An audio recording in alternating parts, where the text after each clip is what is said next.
দর্শক, আপনারা দেখতে পাচ্ছেন প্রধান উপদেষ্টার কাছে 5 দফা দাবি আদায়ের লক্ষ্যে স্মারকলিপি প্রদান করতে ঠিক ইতিমধ্যে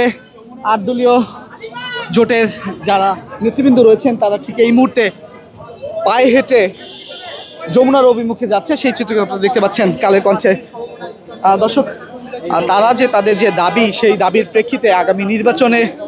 কে কেন্দ্র করে তাদের যে দাবিগুলো রয়েছে সেই দাবি প্রধান উপদেষ্টার কাছে পৌঁছে দিতে আজকে পূর্ব নির্ধারিত সময় পল্টন থেকে তারা গণমিছিলের আয়োজন করে এবং সেখানে আমরা দেখেছি যে এই 8 দলীয় জোটের যারা নেতৃবৃন্দ রয়েছেন তারা সেই জায়গাটিতে তারা প্রথমে জড়ো হয় সকাল থেকেই এবং পরবর্তীতে জড়ো হওয়ার পরে সেখান থেকে গণমিছিল নিয়ে তারা সকল দলের এই 8টি যে দল রয়েছে সেই দলের সকল নেতাকর্মীরা পল্টন থেকে গণমিছিল নিয়ে মৎস্য ভবন পর্যন্ত আসার পরে আমরা দেখেছি পুলিশের যারা সদস্যরা রয়েছেন তারা মৎস্য ভবনের সামনে সেই জায়গাটিতে ব্যারিকেড দিয়ে তাদের যে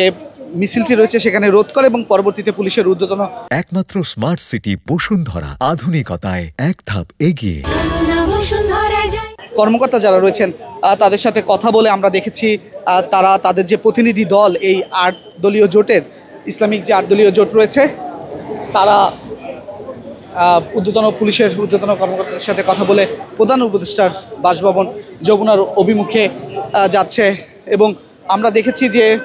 তাদের সাথে কথা বলে তাদের যে দাবিগুলো রয়েছে তার মধ্যে অন্যতম একটি দাবি রয়েছে গণভোট। সেই গণভোটটি প্রথম দাবি তো হলো যে গণভোট অবিলম্বে দিতে হবে। জুলাই সনদ বাস্তবায়ন ছাড়া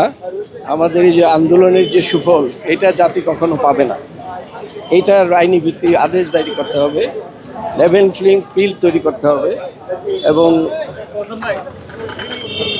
সকল মানুষের গ্রহণযোগ্য একটা ইনক্রেডিবল পার্টিসিপেটরি ইলেকশন হতে হবে এবং সর্বশেষ আমাদের যেটা ফেসিবাদের সহযোগী যে সংগঠনগুলো জাতীয় পার্টি সহ সকল দলকে নিষিদ্ধ করতে হবে। তো আমরা আশা করি এই বর্তমান প্রশাসন বা সরকার এই বিষয়টাকে গুরুত্ব দিয়ে মানুষের যে স্পিরিট, জুলাই চেতনার যে স্পিরিট সেটাকে বহাল রাখবেন এবং ভবিষ্যতে বাংলাদেশকে রাজনৈতিকভাবে গণতান্ত্রিকভাবে দেশে একটা শান্তিপূর্ণ পরিবেশ তৈরিতে সহযোগিতা করবেন। দর্শক, আপনারা দেখছেন এবং এই মুহূর্তে তারা যে কথাগুলো বলছিল যে